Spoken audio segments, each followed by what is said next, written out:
Good morning, everybody. This is Judith. I hope you're listening to Mad Love. Let's get into it. Um, I've been rewatching House of Cards, and I finally reached a point where it's like I've never seen any of this. I think it would be they named their episodes weird, their seasons. Uh, you never kind of really know where you are, but I think I'm in. Uh, I'm right at the last one where Kevin Spacey, has to leave the show abruptly. Although it looks like they were hinting at it in the season before, which was 5, I think. But I didn't see 4 or 5, I don't think. I think I stopped watching it when Donald Trump got elected because, for what I thought about Obama at that time, I thought, oh, this TV show is pure fiction. That's great. It's okay. But yeah, when you really watch it with somebody unstable in office, it was too much. So I stopped watching it. So I'm really finally catching up. I might not finish it because I don't remember liking the cast for the last season, and it got very convoluted and very densely packed, but still very well written. But I mean, these people were just killing folks left and right. And it was like, man, their solution to problems like people who seem like they might be an issue is to just, hurl them down some steps or run them off the road or, it was just a lot of murder. And so you say, well, that's unrealistic until you look at people like the Clintons who have all those mysterious deaths around them. It's just an interesting thing. And then you got Obama with the guy who drowned at the Martha's Vineyard property that they then sold. And it's like, well, what happened? The guy was a great swimmer. What happened that he was at that property and you say he was by himself, but really, what happened? And you watch a show like this and you start to think, oh, they tell you little bits of what's going on and you have to piece it together. So they had something like, what's the place? Bohemian Grove. They had Elysian Fields. And, it's where all the people gather, all the men, these powerful men gather and decide who's going to be president. It's an interesting show. It's dark though. I mean, it really mines the darkness of the brain that wants to be in power. They are chasing power the whole time. That's all they care about. And what's interesting is there's a line in one of the last seasons that I saw, I think it was 5, where Frank figures out like, this isn't where the real power is. I can be more powerful in the private sector, and you, to his wife, you be the president, and then, I'll be able to orchestrate all these things from the outside, basically above you, and you can do policy and sell it to the people, which is ultimately what really is happening now. That's what's happening. People don't want to accept it. People want to believe their votes matter and that we've been a democracy this whole time and everything's been fair and we've all fought hard to get these rights. But that's just surface level stuff. The people in charge, you don't vote for them. And the fact that there's money in politics, that already doomed the system. You already know. So if somebody can lobby a politician or a group of politicians, then you already know it's over. People cave to greed. That is the human flaw. The design in the flaw in the human design is greed. Because for so long, humans could never get enough of anything: food, water, sleep, comfort, shelter.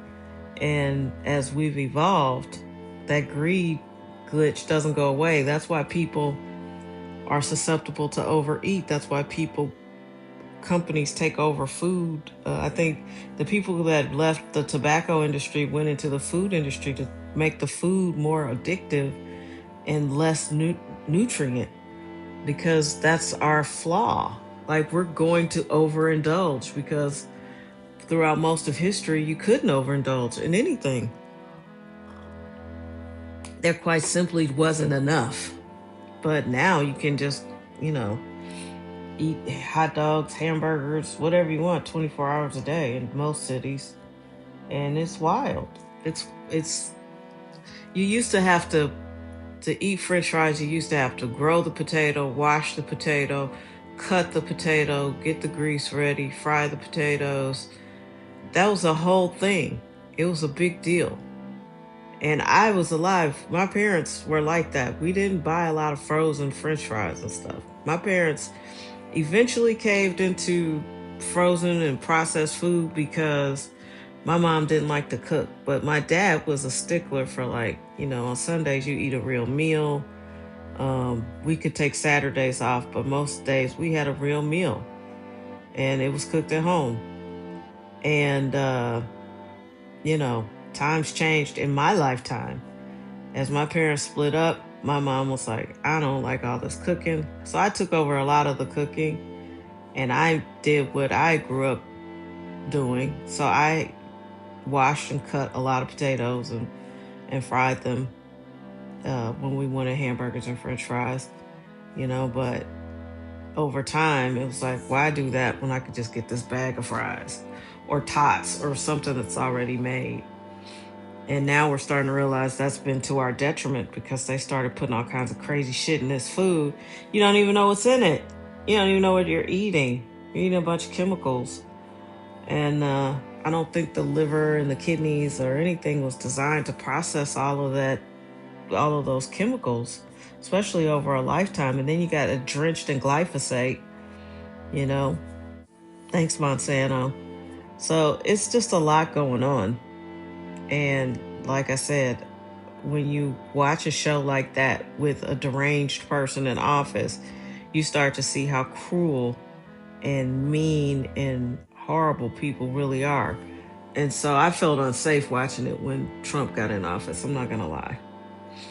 And now it's not like I don't care, but now I get that they're all unhinged and greedy. And it's all coming to an end in some form or fashion. This is not sustainable. And they're even acting like it's not sustainable. So, I don't know. I'm not drinking coffee. I'm taking a little break. I'm doing that mushroom coffee, which does not taste like real coffee, but it does taste like those international coffees when I was a kid. Remember, they came in like red, white, and blue tins, and it was instant. And then you could drink cafe mocha or Vienna, like the international flavors. That was fun. It tastes like that. So anyway, I was trying to get my energy back, and I spent a good chunk of the weekend just laying down watching House of Cards.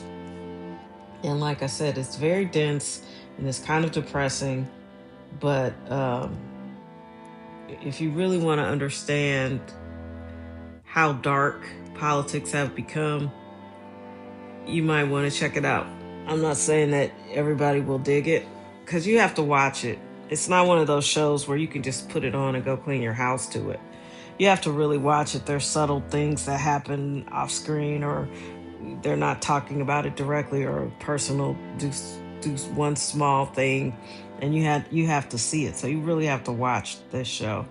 But it's heavy. It might be depressing, but it lets you know that we're not crazy. These people are definitely power hungry, and that's a big part of what we're watching right now. Yeah, I think that's about it for me. I think what I was thinking before I started recording was life is a dichotomy. You have to really learn to embrace the dichotomy. And what I mean by that is, in this particular instance, you have to live like you have plenty of time. But the dichotomy is you also have to live like you might die tomorrow. My brother's best friend, who's been given 14 or 15 months to live, and he's in like month 13. He's doing it up. I mean, they're traveling, they're vacationing, they're They're hitting bucket list items. They're doing things that he's always wanted to do. And that is amazing. It's such a gift because, most of us don't know how much time we have, so it's fortuitous to live like that. But also if you don't have a diagnosis, you gotta plan for the next 20 to 30 to 40 to 50 years. You don't know how long you're gonna live. People are living longer than ever. If you can stay unsick, you can live quite some time. So you have to live in a dichotomy. You have to live like, you might be on borrowed time, but also plan for a future. And that's what life is. God was very clever. He definitely created the need for a dichotomy all throughout life. Dichotomies and detours. You got to embrace them. Otherwise, you'll be very, very miserable. Because nothing normally works out exactly the way you planned it.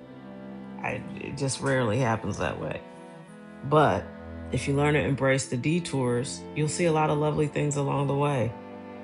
You might have to get off your beaten path and you're off in some wilderness or some path you didn't plan on. But if you learn to love that, the detours and the things you might pick up along the way until you get back to your main path, you'll be a very, very happy person. So, dichotomies and detours, that's what define us. Please take care of yourselves. Have an amazing Monday, June the 8th. Yeah, let's have a good time. Take care.